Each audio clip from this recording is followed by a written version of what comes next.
RGT ecology centre ఆధ్వర్యంలో police convention హాల్లో 3 రోజుల పాటు చిరుధాన్యాల పండగ కార్యక్రమం. అనంతపురం జిల్లా కేంద్రంలో పోలీస్ కన్వెన్షన్ హాల్ నందు అనంతపురం సుస్థిర వ్యవసాయ వేదిక చిరుధాన్యాల పండగ 2026 కార్యక్రమాన్ని ఆర్టీటీ స్వచ్ఛంద సంస్థ ఇతర స్వచ్ఛంద సంస్థలతో కలిసి కార్యక్రమాన్ని నిర్వహించడం జరిగింది. ఈ సందర్భంగా అక్కడ ఏర్పాటు చేసిన సమావేశంలో ముఖ్య అతిథిగా హాజరైన Ganguly founder and chairperson timber పుట్టి collection Lakshman Naik, chief technology investigation officer తదితరులు మాట్లాడుతూ ప్రస్తుతం రైతులు చేస్తున్న వ్యవసాయం వల్ల లాభసాటిగా లేకుండా పోయిందని, ముఖ్యంగా రైతులు పండించే ప్రతి పంట లాభసాటిగా ఉండాలని, అదేవిధంగా పంటకు ఎరువులు తక్కువగా వేసి ప్రకృతి వైపు ప్రయాణిస్తేనే మంచి పంట ఆరోగ్యమైన ఆహారం కూడా లభిస్తుందని ముఖ్య అతిథులు పేర్కొన్నారు.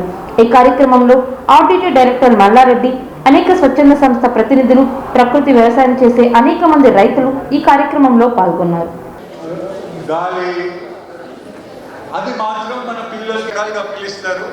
సేంద్రియ వ్యవసాయం, ప్రకృతి వ్యవసాయం, బయోడైనమిక్ వ్యవసాయం, ఇంకా రకరకాల పేర్లు ఉన్నాయి. కానీ దీనికే ముఖ్యంగా 4 సూత్రాలు ఉన్నాయి. ఆ 4 సూత్రాలు చాలా ముఖ్యమైన సూత్రాలు. అండ్ ఆర్గానిక్ లేదంటే సేంద్రియ వ్యవసాయం చేసే వాళ్ళు ఖచ్చితంగా దీనికి నమ్ముతారు. అది ఏం సూత్రాలు అంటే, ఫస్ట్ ఆఫ్ ఆల్ చాలా ముఖ్యంగా ఇది ఆరోగ్యంతో సంబంధం ఉండే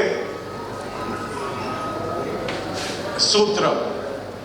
అందరూ ఆరోగ్యంగా ఉండాలి, భూమి ఆరోగ్యంగా ఉండాలి, పశువులు ఆరోగ్యంగా ఉండాలి, ప్రజలు ఆరోగ్యంగా ఉండాలి, రైతు ఆరోగ్యంగా ఉండాలి, కొనేవాళ్ళు కూడా ఆరోగ్యంగా ఉండాలి.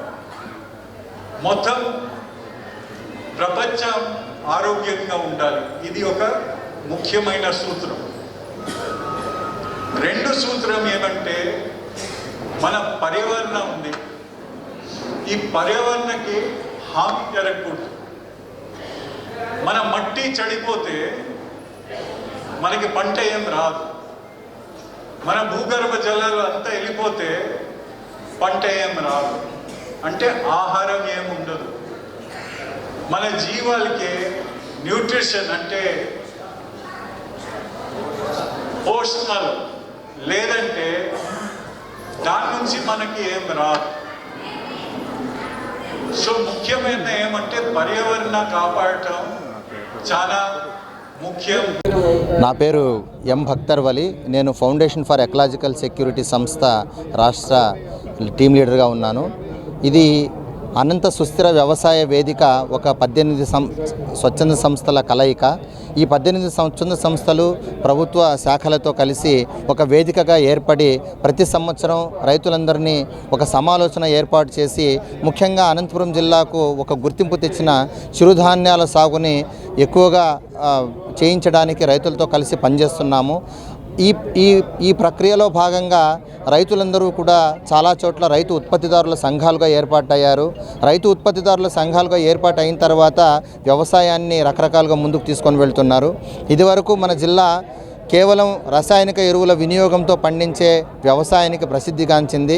అయినప్పటికీ కూడా రైతులు, ఎంతోమంది ఔత్సాహిక రైతులు, అభ్యుదయ రైతులు, అట్లాగే స్వచ్ఛంద సంస్థలు, ప్రభుత్వ శాఖలు అందరూ కలిసి ఈ ప్రత్యామ్నాయ పద్ధతులైన లేదంటే మన పాత పద్ధతులు, మన జిల్లా పద్ధతులైన ప్రకృతి వ్యవసాయము, సేంద్రియ వ్యవసాయ పద్ధతుల్ని ముందుకు తీసుకొని వెళ్తున్నాము.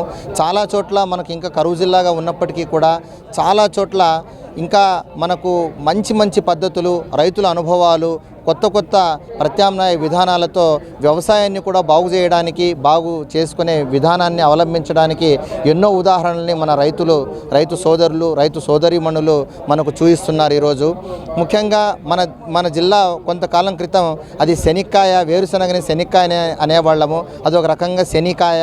మనకు అది ఇప్పుడు పూర్తిగా దాని నుండి ప్రత్యామ్నాయ పంటల వైపు, ముఖ్యంగా పాత పంటల వైపు మొగ్గు చూపుతున్నారు రైతులు. అట్లాగే వ్యవసాయంలో పాడి వినియోగాన్ని, పశుజీవాల పెంపకాన్ని కూడా సమ్మిళితం చేసి వ్యవసాయాన్ని, పశుజీవాల పెంపకాన్ని రెండింటినీ కూడా లాభదాయకంగా మార్చి ముందుకు తీసుకొని వెళ్తున్నారు. మనం ఈ సేంద్రియ వ్యవసాయ పద్ధతుల్ని లేదంటే వ్యవసాయ పద్ధతులను చూసుకుంటే ఇందులో ముఖ్యంగా 4-5 రకాల అంశాలని ప్రతి ఒక్కరూ దాని మీద దృష్టి సారించి పనిచేయాల్సిన అవసరం ఉంది. ఒకటి ఆహారోత్పత్తి, అంటే వ్యవసాయం కేవలం మనం వాణిజ్య పంటల్ని పండించడానికి మాత్రమే కాకుండా ఈ జిల్లాకు తర్వాత పక్క జిల్లాలకు కావాల్సినటువంటి ఆహారాన్ని, పౌష్టికాహారాన్ని, చిరుధాన్యాలు, ఇవి సిరిధాన్యాలు వాటి యొక్క ఉత్పత్తి చేస్తున్నారు.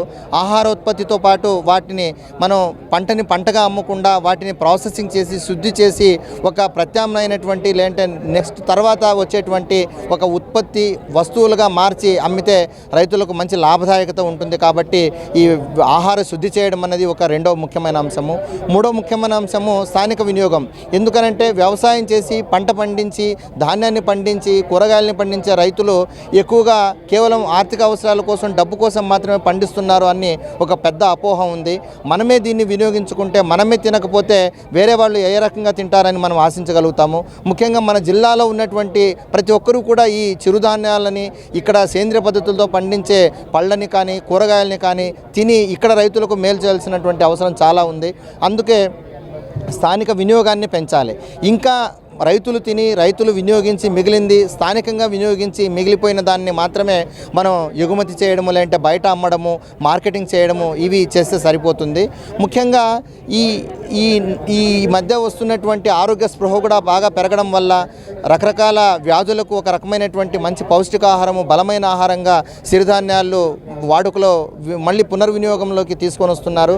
అదే రకంగా ఈ వాతావరణ పరిస్థితులు కూడా చాలా మారుతున్నాయి. ప్రపంచవ్యాప్తంగా వచ్చే వాతావరణ పరిస్థితులు, కాలాలు మారుతున్నాయి, కార్తెలు మారుతున్నాయి, కురిసే వానలు మారుతున్నాయి, వాన కురిసే విధానం మారుతుంది. వీటన్నిటికీ అనుగుణంగా ఈ సవాళ్ళని ఎదుర్కొంటూనే రైతులు వీటన్నిటిని కూడా మరి అధిగమించి వ్యవసాయాన్ని పండించడానికి కావాల్సినటువంటి ప్రత్యామ్నాయ విధానాల వైపు మొగ్గు చూపుతున్నారు.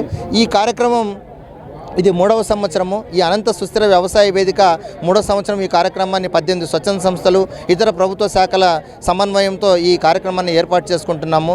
ఈ సంవత్సరం 2026లో జనవరి 8, 9, 10 3 రోజులు కూడా ఇక్కడ ఉంటుంది. ఇక్కడ రకరకాల ప్రదర్శనశాలలు ఏర్పాటు చేశారు. ఆయా స్వచ్ఛంద సంస్థలు ఆ పల్లెల్లో చేస్తున్నటువంటి కార్యక్రమాలని, రైతు ఉత్పత్తిదారుల సంఘాలు చేస్తున్నటువంటి కార్యక్రమాలని, రైతులు తమ అనుభవాల్ని పంచుకోవడానికి ఇక్కడ చాలా ప్రదర్శనశాలలు ఏర్పాటు చేశాము. ఎంతోమంది ఇక్కడికి సందర్శిస్తున్నారు.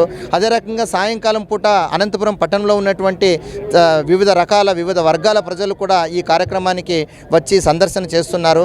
వారు వచ్చినప్పుడు ఇక్కడ చిరుధాన్యాలతో చేసినటువంటి పంటలు, రకరకాల స్నాక్స్, చిరుతిళ్ళు ఇవన్నీ కూడా ఇక్కడ ప్రదర్శన కూడా ఉంటుంది. అలాగే కొనుక్కొని వినియోగించడానికి కూడా అనుకూలంగా పెట్టాము. మరి ఈ కార్యక్రమంలో ఈరోజు అనంత సుస్థిర వ్యవసాయ వేదిక కన్వీనర్ శ్రీ మల్లారెడ్డి గారు, అదే రకంగా రైతు సాధికారత సంస్థ chief technology and innovation officer Shri Lakshmanayak గారు, జిల్లా జాయింట్ కలెక్టర్, అట్లాగే అగ్రికల్చర్ జాయింట్ కలెక్టరు, తర్వాత ఉద్యానవన శాఖ ఉప సంచాలకులు, ఇతర అధికారులు కూడా ఈరోజు ఇక్కడ మనకు హాజరయ్యారు. రేపు మన వ్యవసాయ శాఖ ఆంధ్రప్రదేశ్ రాష్ట్ర ప్రభుత్వం special chief secretary Shri B Rajasekhar గారు కూడా ఈ కార్యక్రమానికి విచ్చేసి తమ విలువైనటువంటి అనుభవాన్ని, ఆలోచనల్ని, ముఖ్యంగా ప్రభుత్వ విధానాలు, ప్రభుత్వ పథకాలు, ఆ పథకాల అమలు తీరును మనందరితో కూడా పంచుకోవడానికి విచ్చేస్తున్నారు. అదే రకంగా ఇతర జిల్లా అధికారులు కూడా వస్తారు. తర్వాత రెయిన్ఫెడ్ లైఫ్ స్టాక్ నెట్వర్క్ ఆర్ఎల్ఎన్ సంస్థ ఎఫ్ఎస్ ప్రతినిధి శ్రీ సజల్ కులకర్ణి గారు కూడా ఈ కార్యక్రమానికి రేపు మనతో పాటు ఉంటారు. ముఖ్యంగా ఈ సంవత్సరం 2 చాలా ముఖ్యమైనటువంటి అంశాలు. ఇది అంతర్జాతీయ మహిళా రైతుల సంవత్సరం, international year of women farmers. అదే రకంగా ఇది international year of rangeland and pastoralist కూడా, అంటే అంతర్జాతీయ మేత భూములు, పచ్చిక బయళ్ళు, పశు జీవాల పెంపకందారుల సంవత్సరం. మరి వ్యవసాయంతో పాటు పశుజీవాల పెంపకాన్ని ఏ రకంగా అనుసంధానించాలి, పశుజీవాల పెంపకము వ్యవసాయం ఒకదానికొకటి సపోర్ట్ సిస్టమ్, అంటే మద్దతు వ్యవస్థలుగా ఏ రకంగా మనం చూడాలి, మన విత్తనాలు, మన నీళ్లు, భూగర్భ జలాలు, ఇతర మార్కెటింగ్ సదుపాయాలు, రకరకాల అంశాలు, వ్యవసాయానికి కావాల్సిన పనిముట్లు, వ్యవసాయంలో కావాల్సినటువంటి సాంకేతిక నైపుణ్యాలు, మెళకువలు, అవకాశాలు ఏమున్నాయి మన జిల్లా రైతులకు, ఈ అన్నిటికి సంబంధించి కూడా చర్చ జరుగుతుంది. తర్వాత 3వ రోజు సిసిడి సంస్థ డాక్టర్ త్రిలోచన శాస్త్రి గారు, అదేవిధంగా మనకు శ్రీ చిరంజీవి చౌదరి గారు ఈ వాణిజ్య ఆహార శాఖ ప్రభుత్వ అధికారిగా ఉన్నారు, రాష్ట్ర ప్రభుత్వ అధికారిగా. వారు కూడా వచ్చేసి ఇక్కడ విచ్చేసి మన రైతుల అనుభవాలని వింటూ అలాగే తమకున్నటువంటి ఆలోచనల్ని పంచుకుంటారు. ఇది ముఖ్యంగా ఇది చాలా చాలా చాలా మంచి కార్యక్రమము. రైతులు ఎవరి పనుల్లో వాళ్ళు ఉంటారు, స్వచ్ఛంద సంస్థలు ఎవరి పనులు వాళ్ళు చేసుకుంటూ ఉంటారు. కానీ ఒకరి అనుభవాన్ని ఇంకొకరు తెలుసుకొని, ఒకరి అనుభవం నుండి వారి యొక్క అనుభవాల నుండి నేర్చుకొని మన పొలంలో, మన ప్రాంతంలో, మన పల్లెల్లో కూడా మంచి పద్ధతుల్ని పాటింపజేస్తే మొత్తం జిల్లానే సస్యశ్యామలంగా సుభిక్షంగా చేయడానికి, వ్యవసాయాన్ని మెరుగు చేయడానికి చాలా మంచి అవకాశం ఉంది. ఈ కార్యక్రమం అనంతపురం జిల్లా మాత్రమే కాకుండా అనంతపురము, శ్రీ సత్యసాయి జిల్లాల రైతులు, మహిళలు అందరూ కలిసి పాల్గొంటున్నాము. ధన్యవాదాలు.